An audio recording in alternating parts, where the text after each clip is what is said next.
फरवरी 8, 2023 में गूगल की parent company alphabet ने $100 बिलियन सिर्फ एक ही दिन में गंवा दिए। रीजन था चैट जीपीटी।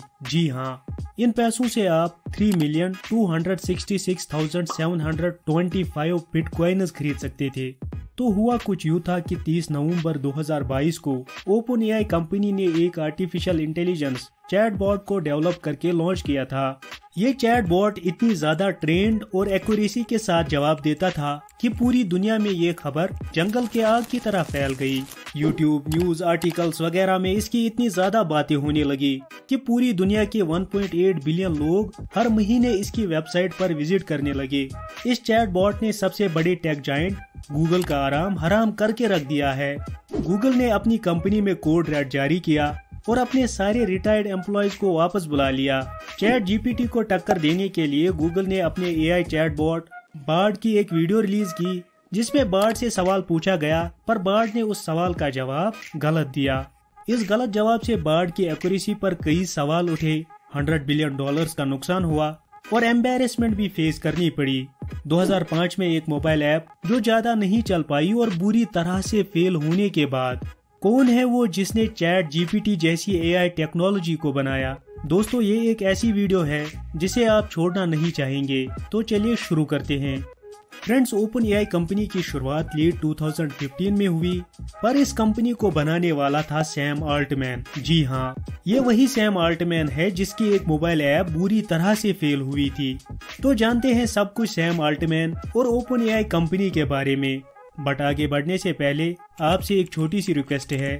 ऐसे वीडियोस बनाने में बहुत ही ज्यादा एफर्ट और टाइम लगता है, इसलिए अगर आप मुझे सपोर्ट करना चाहते हैं तो इस वीडियो को एक लाइक करके चैनल को सब्सक्राइब जरूर करें।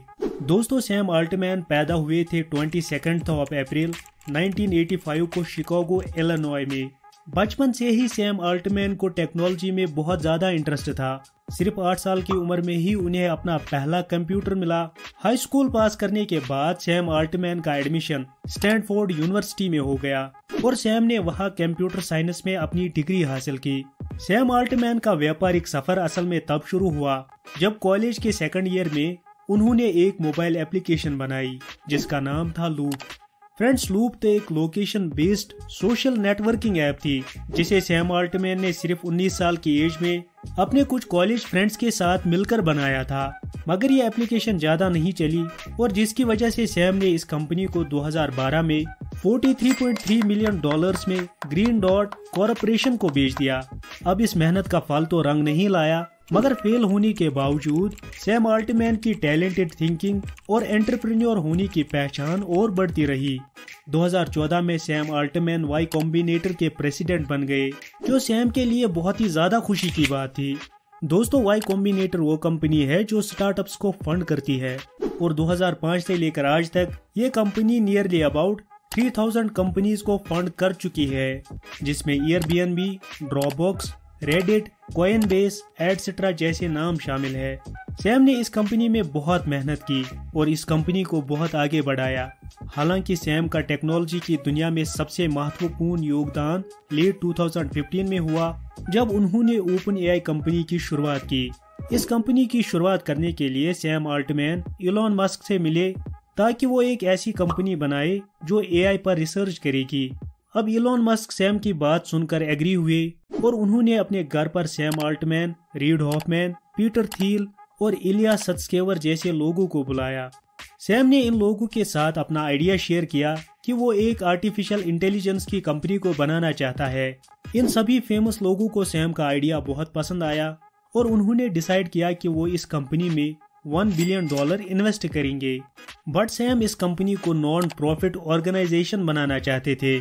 शुरू में तो सबने कहा कि ठीक है, मगर 3 साल बाद यानी 2018 में इलॉन मस्क इस कंपनी से पीछे हट गए और इस कंपनी में और ज्यादा इन्वेस्ट करने से मना कर दिया।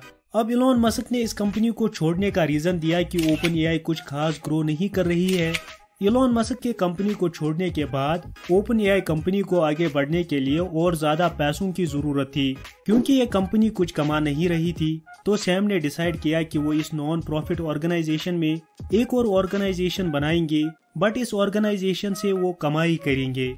इस ऑर्गेनाइजेशन को नाम दिया गया ओपन एआई LLC। जी हाँ, ये वही ऑर्गेनाइजेशन है जिसमें माइक्रोसॉफ्ट ने इन्वेस्ट किया है।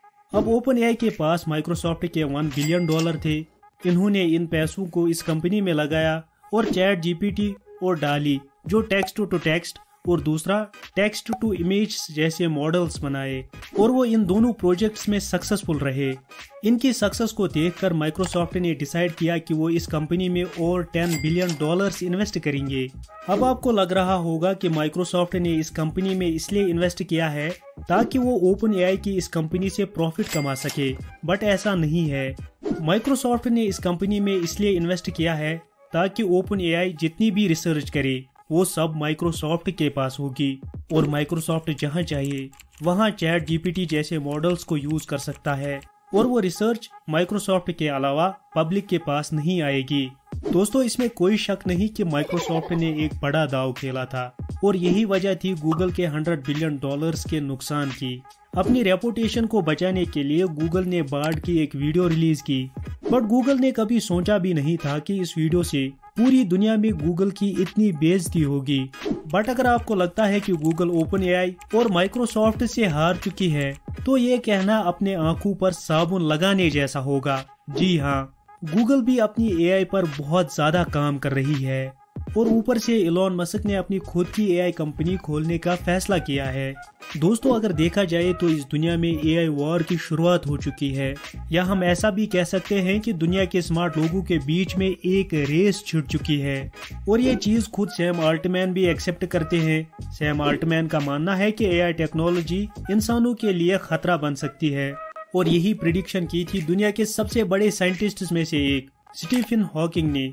2014 में स्टीफन हॉकिंग ने एक प्रिडिक्शन की थी कि एक दिन AI इतनी ज्यादा एडवांस होगी जिससे वो खुद ही डिसीजंस ले पाएंगे और खुद ही दूसरे रोबोट्स को बना सकेंगे। और दोस्तों, जरा सोचो कि जब ChatGPT जैसी पावरफुल AI टेक्नोलॉजी को रोबोट्स में इंस्टॉल किया जाएगा तो वो कितने ज्यादा पावरफुल बन सकते हैं। बट एक चीज ऐसी भी है जो सिर्फ हम इंसानों के पास ही है, वो है इमोशंस। जी हाँ, AI के पास इमोशंस नहीं है। मैं अपनी एक बात ऐड करना चाहूंगा कि हम इंसानों को खतरा इतना इस चीज से नहीं है कि AI बहुत ज्यादा डेवलप हुआ है या AI टेक्नोलॉजी इंसानों को खत्म कर सकती है, बल्कि इस चीज से है कि AI ह्यूमन इंटेलिजेंस को ग्रो करने नहीं देगा, क्योंकि हमारी इंटेलिजेंस तब बढ़ती है जब हम किसी चीज पर रिसर्च करते हैं। फॉर एग्जाम्पल, जब 6th क्लास में किसी क्वेश्चन का आंसर निकालना होता है तो वो स्टूडेंट पहले फुल टॉपिक को पढ़ता है और फिर उस टॉपिक से उस क्वेश्चन का आंसर निकालने की कोशिश करता है और ऐसे उसकी इंटेलिजेंस भी बढ़ती रहती है। बट अब एक बच्चा इतनी मेहनत भला क्यों करेगा जबकि उस क्वेश्चन का सीधा आंसर वो ChatGPT से निकाल सकता है। और उससे क्या होगा, हम इस टेक्नोलॉजी पर डिपेंड हो जाएंगे जिससे हमारी इंटेलिजेंस पर बहुत बुरा असर पड़ सकता है। और इसी चीज का सबसे ज्यादा डर हम इंसानों को AI टेक्नोलॉजी से है। दोस्तों, आपको क्या लगता है? अपने थॉट्स कमेंट्स में जरूर दें और अगर आप इसके एडवांटेज और डिसएडवांटेज पर एक वीडियो चाहते हैं तो वो भी आप कमेंट्स में जरूर बताइए। और हम आगे भी AI पर और ज्यादा वीडियोस बनाते रहेंगे, इसलिए अगर आप में सीखने और आगे बढ़ने की भूख है तो इस वीडियो को लाइक करके चैनल को सब्सक्राइब, फेसबुक और इंस्टाग्राम पर फॉलो जरूर करिए। उम्मीद करता हूँ कि आपको आज की ये वीडियो बहुत पसंद आई होगी। इस वीडियो को अपने फ्रेंड्स के साथ शेयर करना ना भूले। मिलता हूँ एक और नई वीडियो में, तब तक रखिए अपना बहुत सारा ख्याल। Bye and take care.